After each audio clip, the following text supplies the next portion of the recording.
Hello, my dear viewers. Today we have couple revenge stories, so let's start. Cheat on your wife with mine? I will burn your life to the ground. Way back in the early 2000s, I began to suspect that my wife was up to something.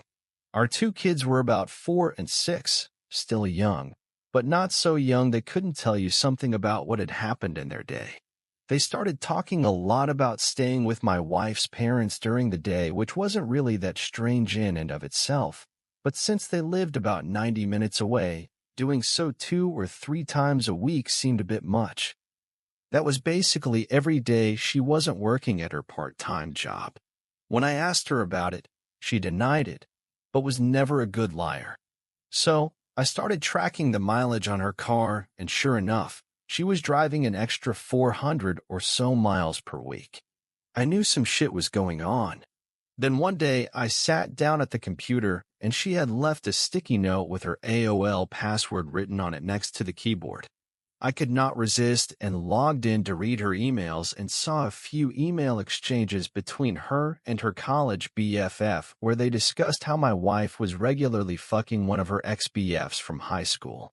No mention of details about him other than my wife also talking shit about his wife, making fun of how she'd gotten fat after having kids. Anyway, I printed out these email exchanges and stashed them. I still needed to know the details, so I called a friend who was a cop, and he suggested I call a guy he knew that had left the force to become a PI. Ron was great. I paid his retainer and gave him the emails and what little I knew about my wife's activities, and he figured out exactly what she was doing. His report detailed with photos and times/dates/locations all about how she would take the kids to her parents, then go meet this guy for lunch, then they'd go to a dumpy motel for a few hours, after which she'd pick up the kids and return home. At this point, I hired a divorce lawyer. My parents cheated on each other, and the fallout absolutely fucked mine and my siblings' childhood. It was something that was totally unacceptable. I also asked Ron to find out what he could about this guy. Ron absolutely came through. I learned his name, Bob, that he was married and had 3 kids. I also found out that he worked as a VP of sales for his father-in-law's business. At this point, I had my lawyer draw up the divorce papers. I also asked Ron for a couple more copies of his report, and one more thing I wanted him to do for me. On the same day, I had my wife served with the divorce papers at her work. I had Ron meet with this guy's wife and show her everything he'd found out. She seemed nice, and I figured that she deserved to know what her dear hubby was up to. What she did with that information was up to her. While the information about my wife's infidelity didn't really matter in my divorce proceedings, Bob's wife did a real number on him. According to the publicly available court documents from the divorce and other related proceedings, she cleaned out their joint account, took the kids, and left. As soon as her dad found out what he'd done, Bob was fired, and since her parents actually owned the house where Bob and his wife lived, he also got evicted. Their divorce was ugly. Lots of fighting in, and evidently out of, court. I guess Bob went to the house and started arguing with his wife, and it escalated to the point that her brother stepped in and Bob got his nose broken. There were restraining orders, a few more incidents with police reports, criminal charges, jail time, and so on. I can't find Bob on the internet anywhere these days. Last I heard, he'd left the state, and his ex-wife did okay. She went to work at her dad's company and took over after he retired. As for me, my ex and I got along well enough. I didn't engage with her on anything that wasn't related to the kids, and now that they're both adults, I don't talk to her at all anymore. I don't hate her or anything, but I only care in the context that she is my kids' mom and is important to them. Nothing beyond that. What you think about this story? Think this is well played. Story 2. Hurt my friend? Good luck with your education.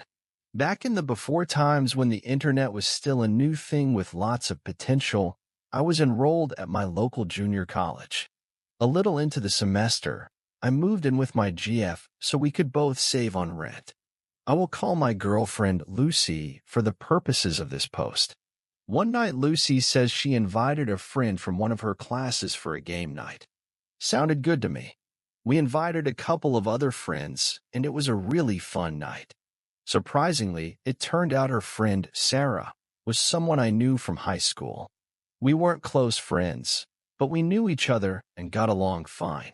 After that night, Sarah was invited over pretty frequently for dinner, game nights, or to watch a movie. She even brought her boyfriend over a couple of times. I'll call him Jay, but he never quite fit in. He would be quiet and/or standoffish, wouldn't engage much, and just seemed like he never wanted to be there. It was clear no one really felt comfortable having him there, but we invited him to be polite to Sarah.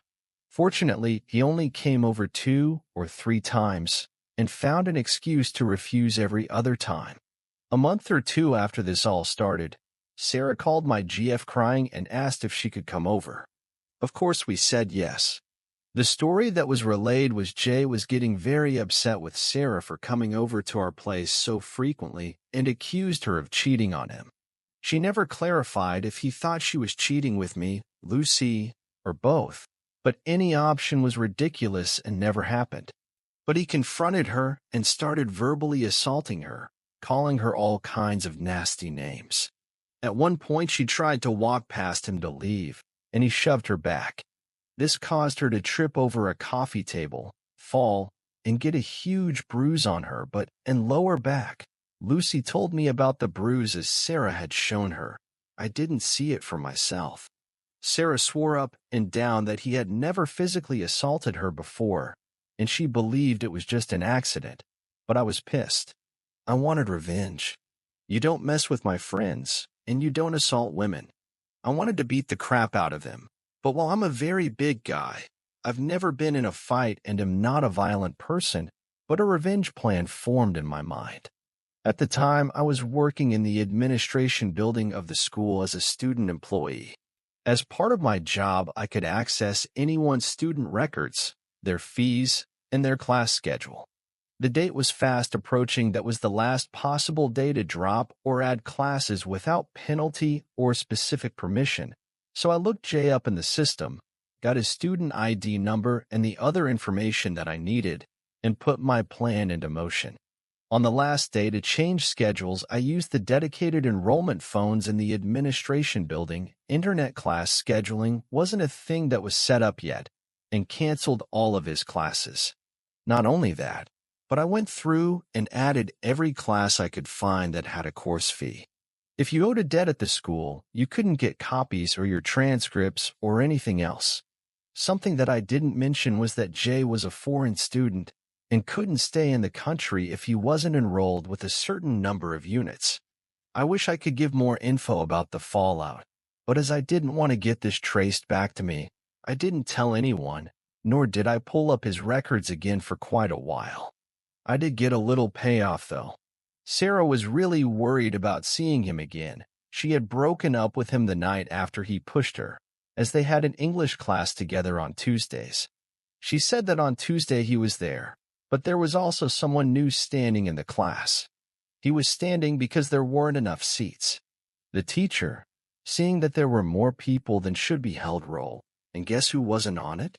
You're right, it was Jay. Apparently, after I dropped all his classes, someone on the wait list got in. Jay tried to argue with the teacher, but as Teach had the official class roster, and Jay wasn't on it, there was nothing he could do. Sarah said she never saw Jay in that class again. I don't know much more about what happened. Lucy and I eventually broke up, so I didn't see Sarah very often after that.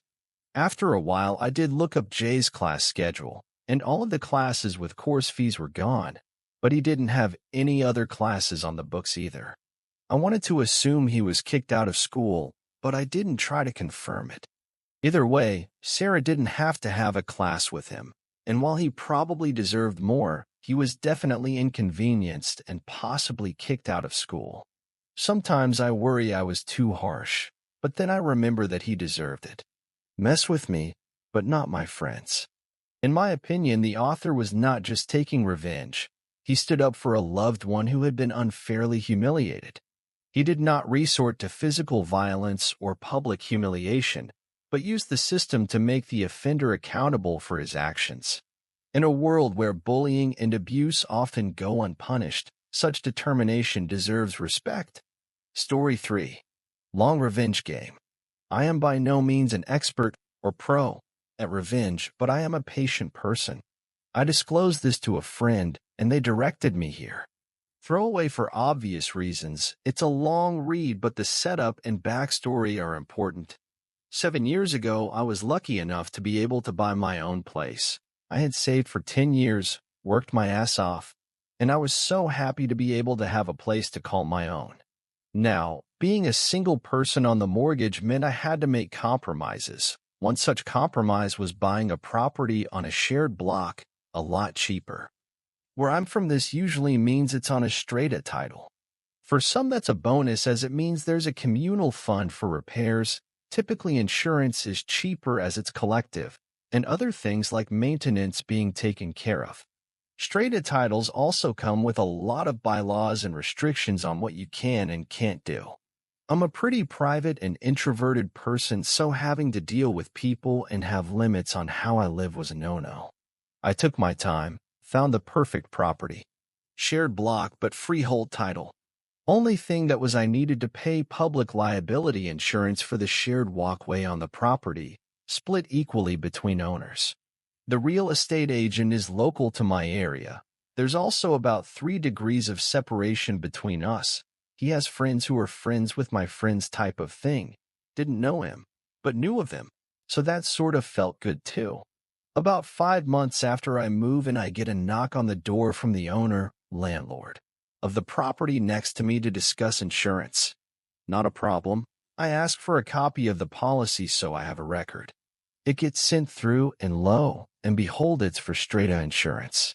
I was incredibly confused, and after much back and forth, the property isn't a freehold title but a strata title.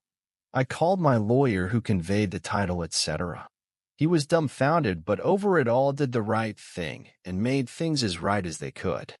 I arranged for a meeting with the real estate agent. I brought emails and printouts of the ads they had, all saying it was freehold. Emails between the real estate agent and my lawyer discussing its freehold status. Despite it being in absolute black and white, he refused to accept any fault or offer anything to make things right.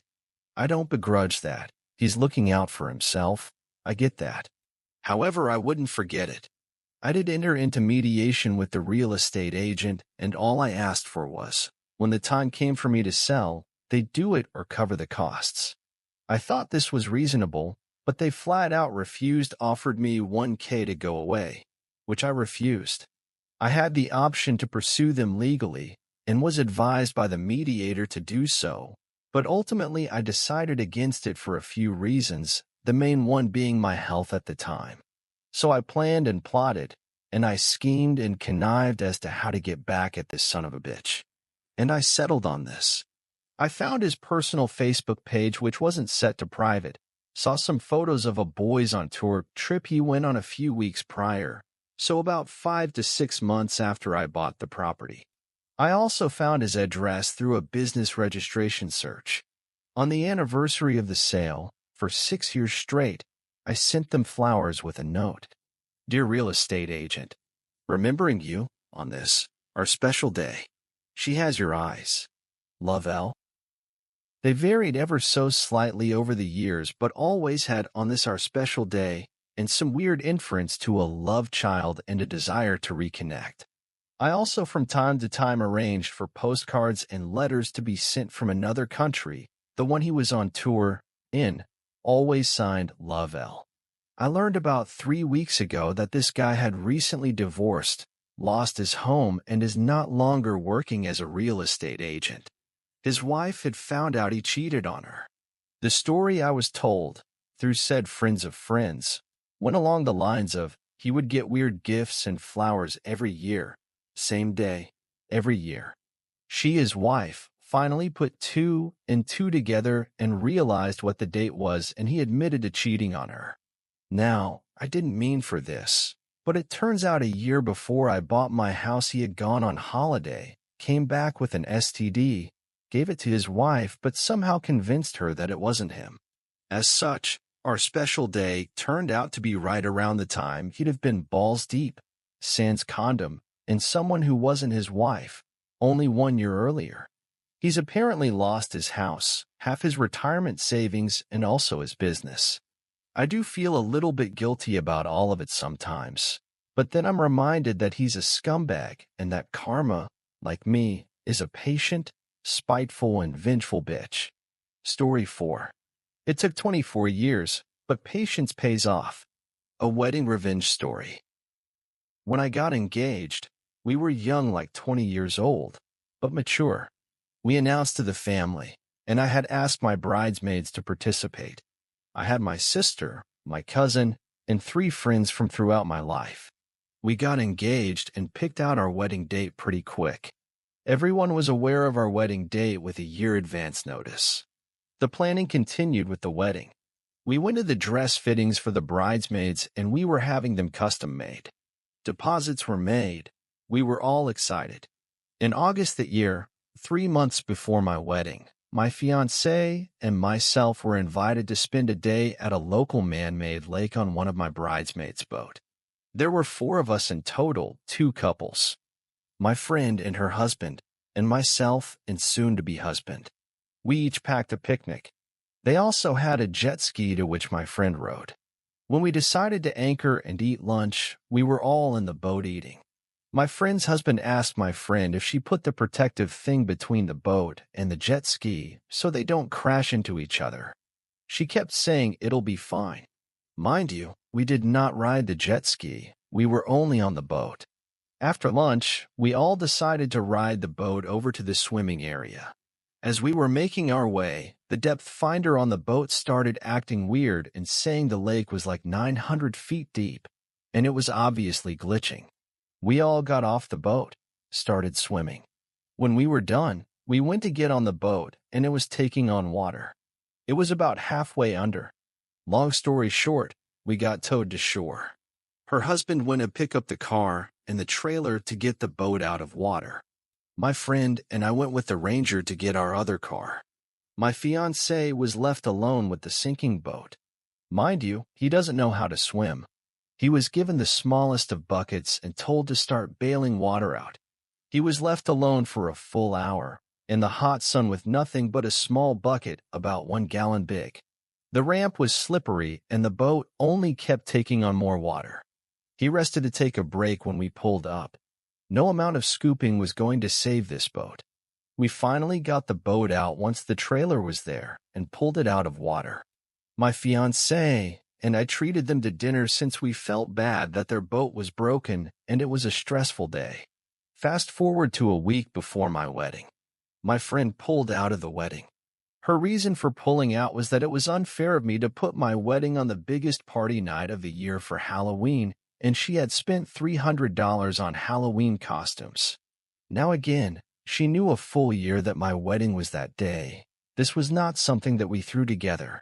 The day before my wedding, at the rehearsal at the church, my mother pulled me aside and asked me about a letter that she got in the mail. My friend had sent both my mother and myself a letter stating that we will never amount to anything.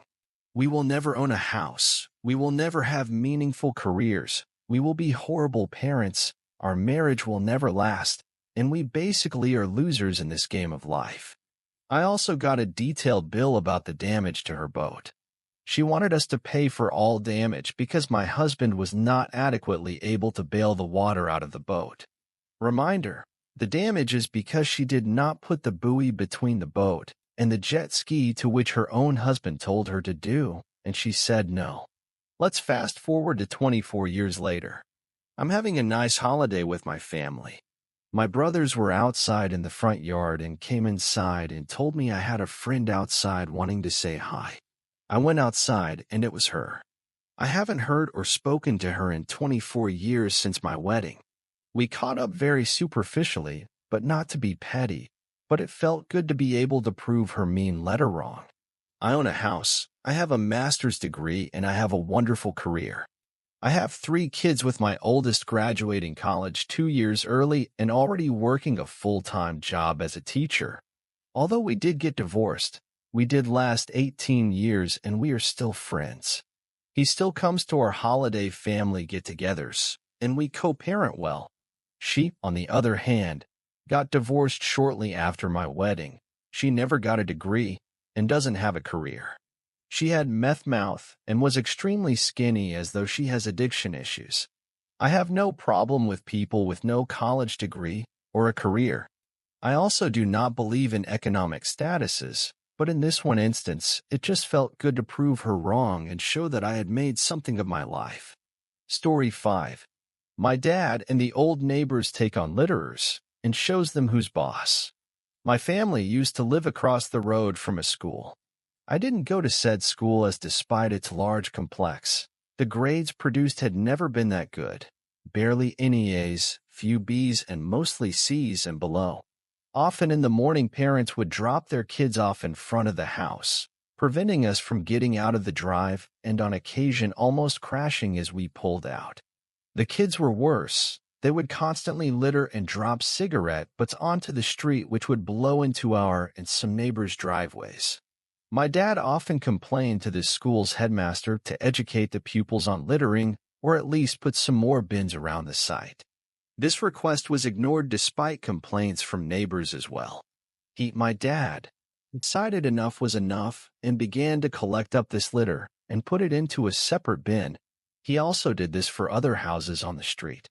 These eventually got full and the littering continued, and my dad pretty much lost it. He got together a team of the neighbors one night and broke into the school, bearing in mind that these are all men between 40 and 65. They proceed to empty around 12 bins worth of rubbish and litter around the school site, whilst my dad uses spray paint to write, "How do you like it?" This was a Sunday, so all the kids coming to school for a new week saw it.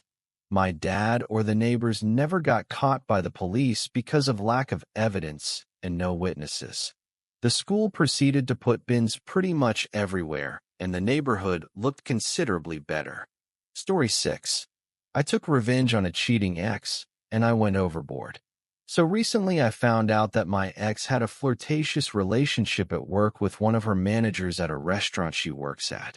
This involved sexual dirty talking while on the shift, sexual compliments and photo sharing, and plans to hang out. I found out and told her not to text the other guy again and block him. Well, something told me to check her phone again, and it didn't take less a full day for her to respond back to his texts on iMessage, thus continuing the contact of cheating on me. What's worst is how she described getting caught by me to be hilarious, funny, and that she'll reach out to this guy when we're done. She made me sound like a doormat, joke, an option, as if everything we had was a plaything for her to play with. Feeling emasculated, embarrassed, and surprised she could ever talk about me like this to another man, I posted her incriminating screenshots to her social media feeds, Instagram and Snapchat stories since I had access to the accounts, and sent those screenshots to the guy she was cheating on me with and her boss at work since she was doing it with another manager at the restaurant. I also sent them to her mother as she was texting this guy the whole week I was helping her mother move to her new home. The guy responded immediately, and her boss and mother has yet to respond. She later called me back to apologize about the ordeal, but the damage was already done, and I broke the news to her about what I did, and to screw her. I think I went overboard, as this is something I never done. Take revenge on someone by screwing them over. I've seen that her boss has looked at the message I sent her of my ex cheating at work on the job with another restaurant manager.